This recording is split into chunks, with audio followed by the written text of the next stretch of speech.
on the phone, it's a pleasure to welcome to the program Mark Leibovich. He is the Washington correspondent, chief Washington correspondent for the New York Times Magazine and author of This Town. Welcome to the program, Mark. Thank you, Sam. Good to be here.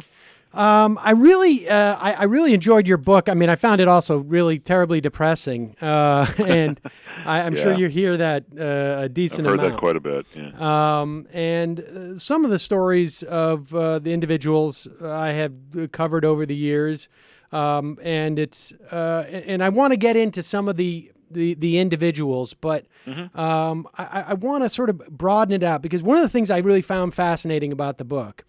And, you know, we all approach these things from our own eyes. But back when I was in sort of entertainment, straight entertainment, right. I guess, yeah. I had a sort of almost a similar perspective on what was going on in Hollywood. In fact, the only things that I made that were anyway remotely successful were basically indictments of the Hollywood world.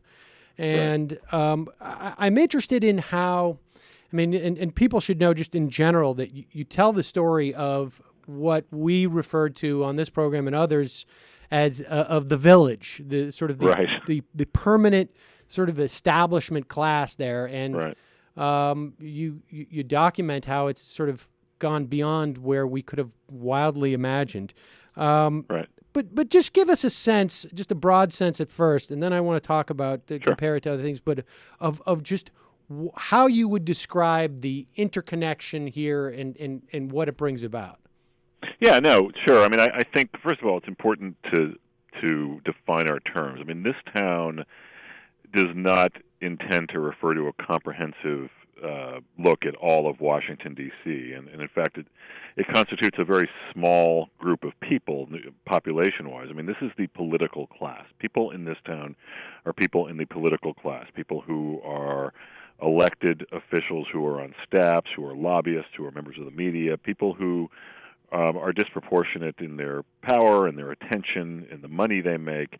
And almost always, these are the people who are yelling at each other on TV or on the floors of Congress about whether the government shut down, and they are not people who will be affected by the government shutdown. These are people who will all be paid anyway. And these are not the people who lost their lives at the Naval Yard last month. I mean, these are not people who are anonymous and work really, really hard and don't care about how many Twitter followers they have, and they don't care about being on CNN at 2 p.m. and they can tell all their Facebook friends about it. I mean, this is a group that just again is outsized in the attention it gets. So this is the subculture I wanted to write about, and it's I mean, one of the criticisms of the book and has been, and I think on the whole, I mean, it's been very well received, but I think one of the criticisms has been that I don't focus on the do-gooders, the anonymous people, the people who are in it for the right reasons and so forth, and I plead completely guilty to that. I mean, I think someone else should do that book, but I mean, this is the carnival I wanted to focus on.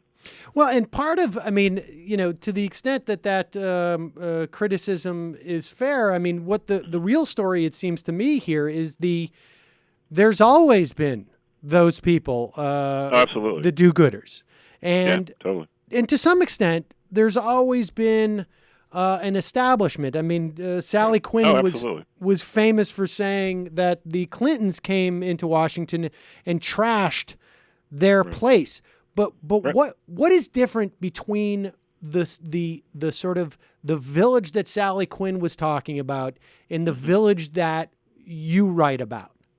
Yeah, no, what's different is that over the last, I would say, decade, but maybe 2 decades, you have had an incredible explosion of money into the system, into the political system. I mean, which extends obviously to campaigns, lobbying, consulting, just the public relations industry, and there's just so much more money to be made in the political system now than there ever was before. And as a result of that, you've had a lot more people coming to Washington to get rich, whereas that was not the case 30, 40 years ago.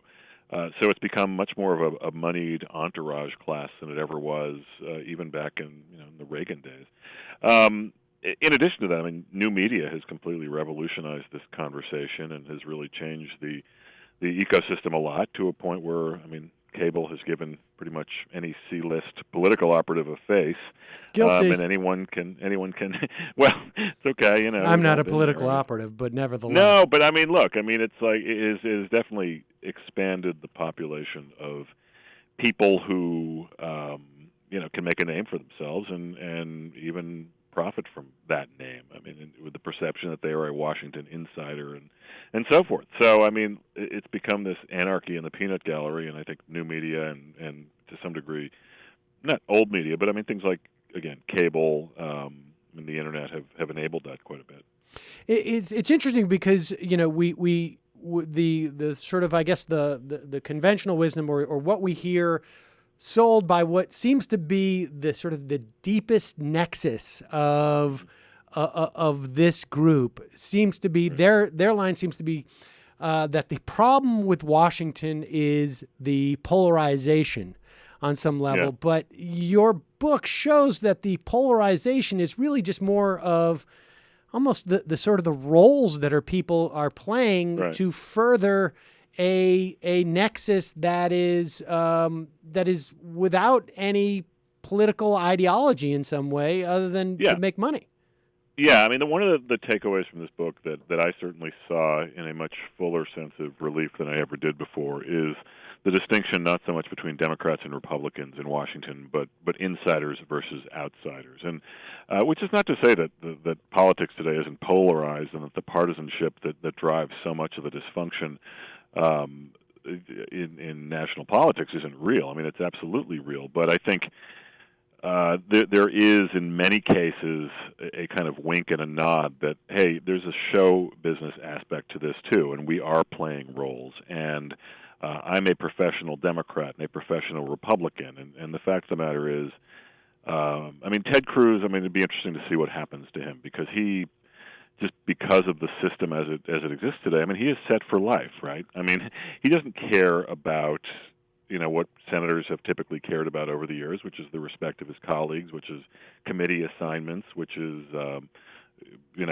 raising money from the right donors. I mean, he is set for life because he has sort of, because of today's system, he has set about trying to get famous. He will probably run for president in 2016, and whether he wins or he loses, he will be absolutely fine. He will he'll get speaking money. He'll probably get a TV show. He'll be an icon. And you can, Sarah Palin's a great example of someone who served very little time in office and can basically make tens of millions of dollars, if not hundreds of millions of dollars, in the comfort of her own living room and her own TV studio. I mean, so she can just sort of press a button and all of a sudden she is Sarah Palin Inc. And that's sort of the world we live in today. But ultimately, it is a role-playing game, and I think once you are inside Washington, you see that much more clearly than maybe you do outside. What's fascinating to me, I mean, you bring up Ted Cruz, is that it's almost as if, because one of the things that I'm quite convinced of is that the reason why we see the rise of Ted Cruz and that ilk is that there is it's almost another separate industry that is at loggerheads with that establishment industry in D.C. It's almost, people spoke about the swipe fees legislation as really two industries that were fighting it out. Totally. And on some level, what we're seeing, I think, with the sort of the conservative movement, that is a sort of it's Amway versus sort of something that is more sort of some Fortune 500 company that's been, like these two industries that are fighting with each other, but everybody's getting paid. Yeah, everybody's getting paid. I mean, I think maybe a better analogy, maybe is something like I don't know, Google versus Microsoft or something. I mean, Google being the upstart colossus, whereas Microsoft was the existing establishment colossus. I mean, the swipe fees thing is a good example. I mean, Huffington Post has done a lot of good reporting on this. But again, it's posturing, it's positioning, and you and the grassroots are extremely powerful. I mean, I think it's not too much of a stretch to say that the grassroots hope and change, whatever you want to call it, that elected Barack Obama is not terribly distinct from the grassroots fed up with Washington that has propelled the Tea Party and Ted Cruz and on the left, the Occupy movement. I mean, obviously there are different characteristics here, but I think that look, I mean, it's not. This is a different strain of populism. It's one that's driven very much by online energy. But I also think that it's real, and I think that it's become a force to be reckoned with, and I think that it's definitely changed the game. Well, but what I mean by the difference, why I would sort of parse out something like Occupy versus what we're seeing on this sort of on the right, for instance, Right. is just simply that there is no George Soros, sadly, is not dumping $500 million per cycle into the machine that exists in the populist left. I mean, for obvious reasons. But that money is, there's so much money floating around in that popular right that it is creating a whole ecosystem of people who, while their agenda may not be good for their policies in the long term, although arguably it is, that gets divorced from the fact that they're just making a huge amount of money by saying whatever it is. People in Washington out of touch.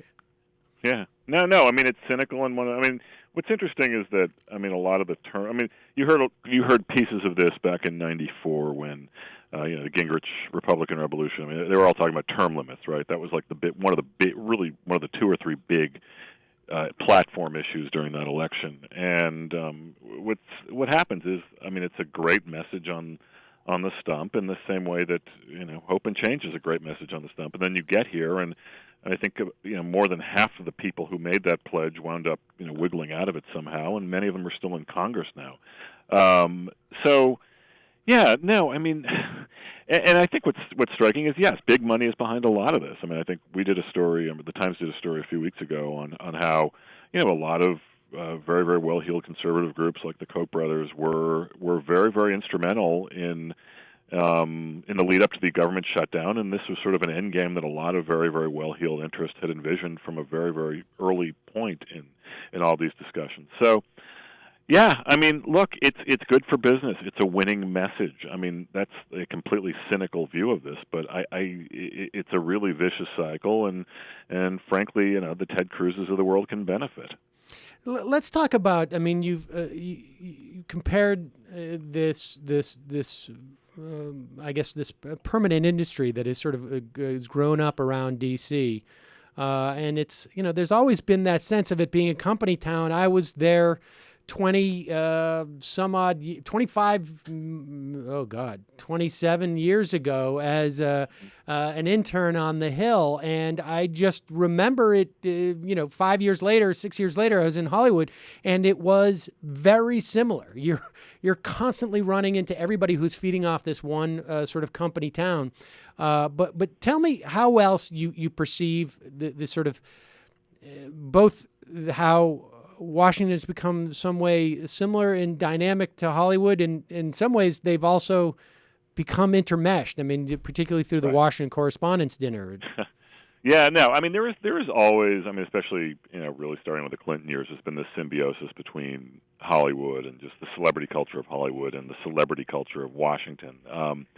The Correspondence dinner is part of this, but there's a fairly long history of parallels between the small towns and the big egos of Hollywood and those in Washington, D.C., right? And I think what's always worth pointing out is that Washington, unlike Hollywood, is for keeps. This was a city that was built supposedly on public service. It is not make-believe like Hollywood is. And but no, look, people come to the Correspondence dinner. There is a sex appeal to Washington that was really kind of epitomized by the West Wing during the late Clinton, early Bush years, but really has gone into there's been this morphing under the umbrella of pop culture that did not, again, exist before. And after a while, you have this class of famous people on TV versus the rest of us. And again, that's a big piece of that insider v. outsider world that we see here, that is, again, distinct from the left v. right world that everyone perceives to be at the root of all of this. I had a theory about people going to Hollywood that, in terms of the way that they would change, and the analogy was just that sort of there was a latent like almost like a latent allergy. And until you got into this environment, you didn't realize that you had this allergy, and it would change you in some way. Like, I need to move out to the country before I realize that I'm horribly allergic to pollen. And when I was reading the part about Chris Dodd, that was the only thing I could think about. Just tell us sort of the Chris Dodd story, or as you tell Sure, it. no. I mean, Chris Dodd, longtime senator from Connecticut, very committed Democrat, had a very, very productive end to his career. I mean, he spearheaded the Dodd-Frank financial services reform bill. He was in the middle of the health care debate. He was head of the HELP committee, that one of the key writers of the health care bill, and he was retiring. He was quite unpopular in Connecticut. I mean, it was sort of part of a trend in which your influence in Washington became disproportionate to your popularity with voters, and he was in some real trouble in 2010, so he decided not to run. We should also say he was getting some very cushy mortgages. Yeah, he had Countrywide mortgage. Yeah, he was involved in a scandal involving Countrywide and some campaign contributions and special treatment or alleged special treatment on a deal. Anyway, I was doing a story on him that summer, and I remember sitting with him in the Senate dining room and saying, "Senator, what are you going to do now? I mean, your life is wide open." And he had this look of incredible possibility about him, and he's like, I might join the Peace Corps again. I mean, he did that early in his life, and I might go out to Silicon Valley and join a startup, or I might. At that point, he had been mentioned as a possible president of the University of Connecticut. And I said, well, you're not going to lobby, are you? He goes, no, of course not. I will take this off the table right now. Life is filled with possibilities. I'm going to try to expand my horizons. And sadly, you can sort of tell where this story ends. Chris Dodd is now one of the most powerful lobbyists in Washington, D.C. He represents the Motion Pictures Association of America, which is the most powerful lobby for Hollywood. And look, I don't blame him. I mean, he can make a living. He can make his 1.3, 1.5, whatever $1 million a year, and he's certainly entitled to that. But I think the title of the chapter that you're referring to is institutionalized, I think, and it does give you a sense of once you're on the inside, it can be hard to leave. I mean, it's obviously it's a luxurious prison, but it's a prison nonetheless. I mean, it's interesting because I don't get the sense, I don't know if you had the sense, but that he was lying to you at the time. I mean, I think it was... No, I don't think so either. I don't think so either. I think he was being sincere or trying to be sincere. I think his, I don't think it was a lie. Maybe his, as we say in Washington, his thinking evolved on the subject. But no, I mean, my book charts a lot of this. I mean, what I tried to do in this town is really give a sense, and hopefully in a fun way of how this prison works, how this carnival works, how really there aren't any losers, how it's really quite an easy town, not a tough town. It's a place where there's always a next act, and more than ever, there's always a paycheck. So I don't know. I mean, I think, but Dodd is, he's obviously part of an ensemble of a lot of characters who are in this category. Yeah, tell us about Kurt Barella. Okay. Well, Kurt Barella is longtime aide to Darrell Issa, who became a unwitting, or actually quite witting character in the book. He was someone I was focusing on, and he started sending me emails from members of Congress and forwarding emails from members of Congress and other members of the media to me in the guise of helping me to understand how his days were spent. And Politico learned of this, and it became a mini scandal when it was learned that he was, unbeknownst to the actual senders of the emails, sending emails to a reporter writing a book, i.e. me. And so suddenly he lost his job. It became a huge story, at least in the tiny village of Capitol Hill, for about a week. And Kurt was totally disgraced. And in the vein of "you will always have lunch in this town again," he of course got his old job back within a few months. He's now a more visible than ever strategist working on a number of conservative causes. And the saga is laid out writ large in Chapter 8. I mean, it goes to, it's in some ways it just sort of shows that, like, you cannot, the worst thing you can do in Washington in terms of your career is to not get into the pages of your book or into Politico. I mean, there's no... you cannot be shamed. In fact, to be shamed is really the worst thing that you can do, because you got to get back out there and be loud and proud about that you're a brand in some way. I know yeah, it's kind of depressing. I got to be honest with you. I mean, I've gotten as many complaints from people who are not in this book, from people who are in this book. And, well, Lanny Davis, tell a story just about Lanny Davis, because I just. Do I have to give him any more publicity? Well, no, Lanny Davis is I understand. Like shameless public relations guy. His expertise apparently is crisis communications, and Lanny, very visible figure. He was not in the book. He called me immediately expressing quote unquote thanks for not keeping him in, but in fact he was appalled not to be in. And I of course then told that story one of my early book promo interviews, and Lanny kept getting more and more attention, and it turns out after a few days I was probably talking more about Lanny Davis, who wasn't in the book, more than I was talking about people who were actually in the book. So no, Lanny is a classic guy who has made Washington work for him. He is someone on TV. He is someone who, likes to think he is worth knowing, and a lot of people apparently are willing to pay for it. And that is, I mean, that is almost sort of the perfect metaphor for the dynamic that you're talking about, because when you're mentioning him on whatever it is on Morning Joe, his stock rises, and he will get more from whatever horrible dictator he's going to lobby on behalf of. Absolutely. In DC. No, it's a vicious cycle. I mean, Daniel Snyder, the owner of the Washington Redskins, recently retained him to, I think, largely help in his defense of the name Redskins, which many people find offensive to Native Americans, racist, and what have you. And I think it seems about right that the two of them would find each other.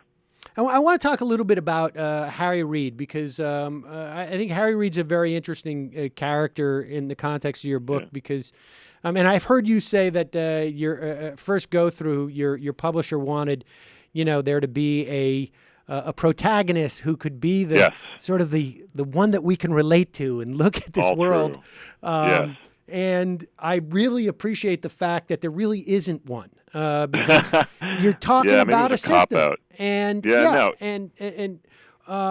and well, just tell us about that part of it, because I hate to bring this back to me, but the movie I made was very much like that. We had only despicable characters in the film, because that's totally the reality. True. I mean, look, sometimes an ensemble works better than like the single, defining protagonist. I mean, I didn't find that person. It probably would have been easier for narrative's sake, for clarity's sake, to have that one person, that one Mr. Smith, that one Frank Underwood, whatever you want to, whatever Washington protagonist you want to, put in there. But look, I mean, this is a profile of a system. It's a profile of what the city has become, and it's not so much a profile of any one person. And I don't want to pick on any one people, but I think in so much as people, or a group of people, don't come off looking well here. I mean, I think that's as much a product of them being co-opted, them being institutionalized in this sort of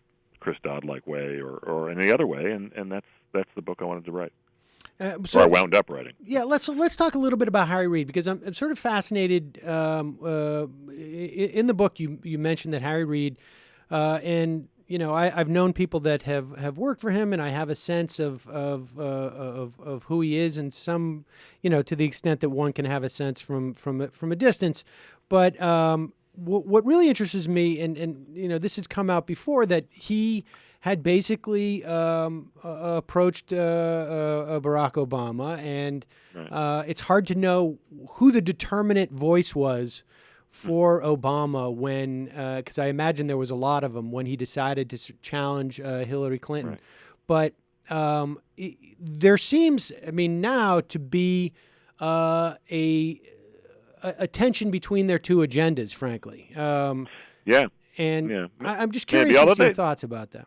Well, they have worked pretty well together. I mean, I would say still that President Obama would probably say that Harry Reid has been his chief legislative partner, during his presidency. I mean, Harry Reid has a lot more. First of all, he's got a fair amount of control over his caucus. I mean, relative to the diversity of sort of ideological thought there. And look, Reid is very old school. I mean, he's very boss-like in some ways. I mean, he can make things happen, and is in a position to make things happen far better than Nancy Pelosi is, in part because he's in a majority. But no, I mean, they're both. I mean, President Obama. One thing that's missed about him in all the hope and change and stuff is that he's a very pragmatic, kind of old school athlete in some ways. He is someone who he likes mob movies. He likes loyal fixer types, and Harry Reid is a Vegas, former organized crime prosecutor. I mean, he knows that world. He knows pragmatism, and I think, look, obviously they have had hiccups. I mean, they have very, very distinct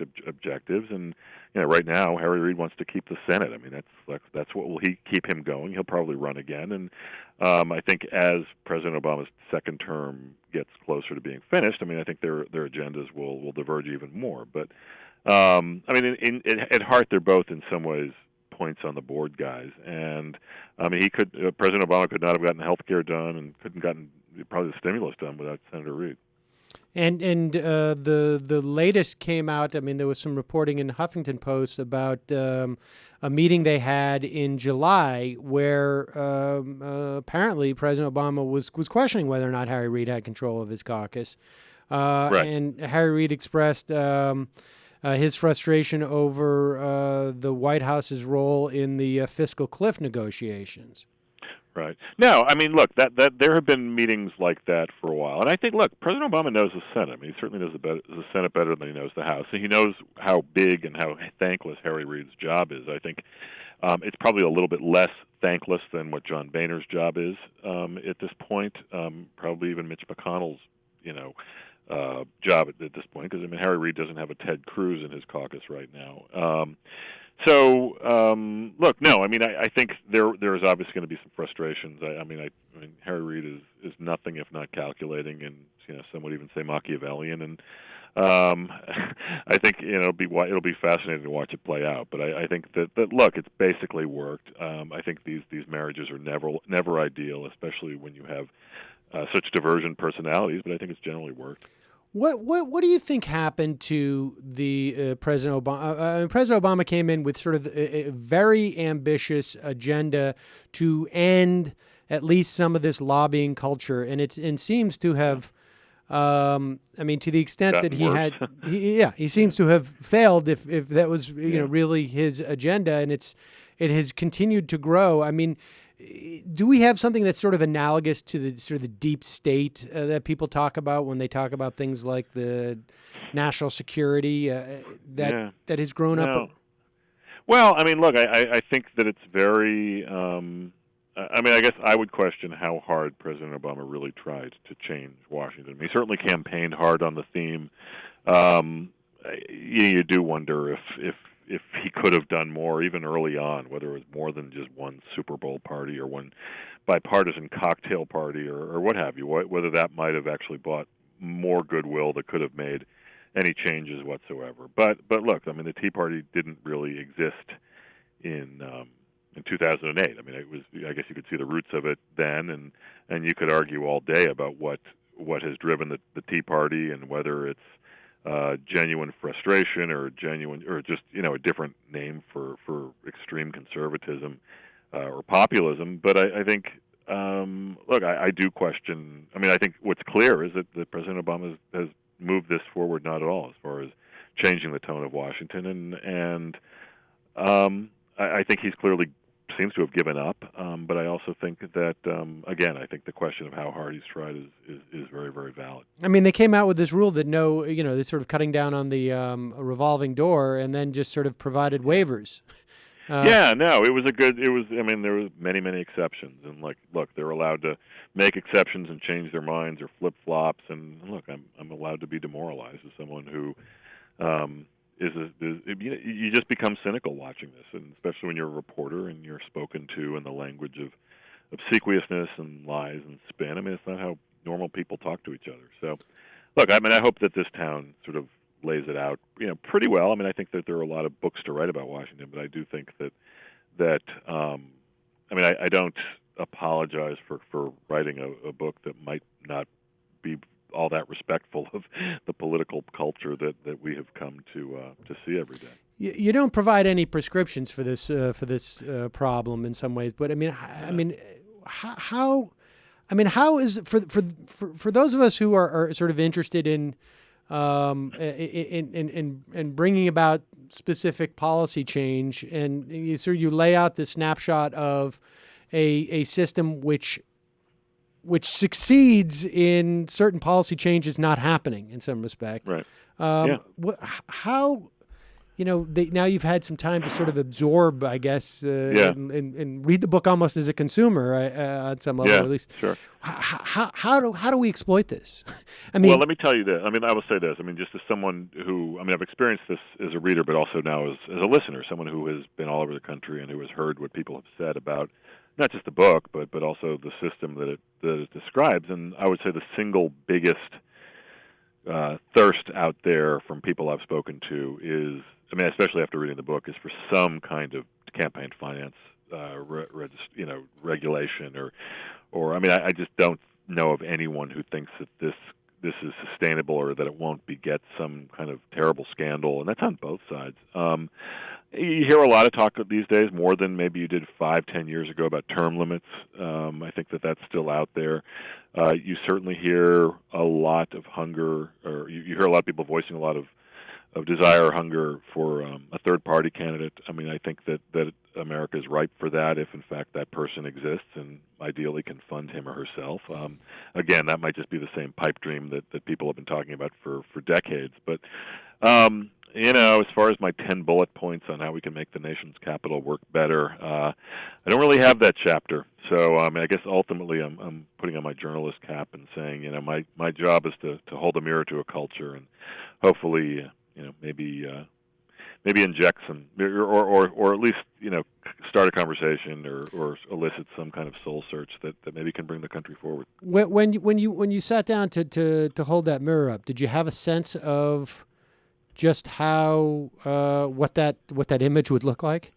No, not really. I was actually surprised. I didn't know I didn't know it was as dispiriting as it would turn out. As people would read it. I probably was naive to think so otherwise. But no, I guess once you got going, I sort of found a voice that was maybe a little darker than I realized existed. But I sort of went with it, and I think it for better or for worse, captured what a lot of people have sort of seen under this microscope.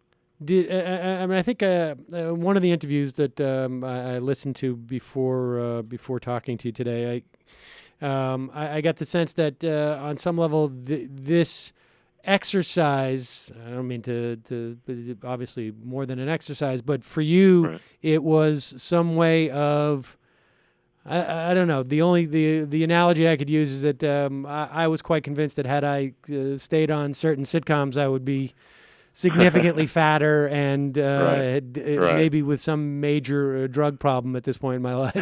Yeah, no, it's true. I don't know if it could be worse than being a Washington insider. No, I think that's true. I think this is something where you do feel dirty after a while, and again, this is probably more self psychoanalysis than I should probably do publicly, but I do think that this is probably a way to, if not cleanse myself, try to at least, share the culture, the dirt with people, because I do think that once you get so far inside, it's pretty hard to see yourself honestly and be in touch with the kind of things that got you involved in this town to begin with. And look, I'm a journalist. I don't want to be friends with these people. I've probably lost some fake friends in all this, which is fine. But look, I do think that it's a story that was worth telling, and so I think that trumped everything else. Mark Leibovich, the book is This Town. We have a link to it at majority.fm. Thanks so much for your time today. Thank you so much for having me. I appreciate it.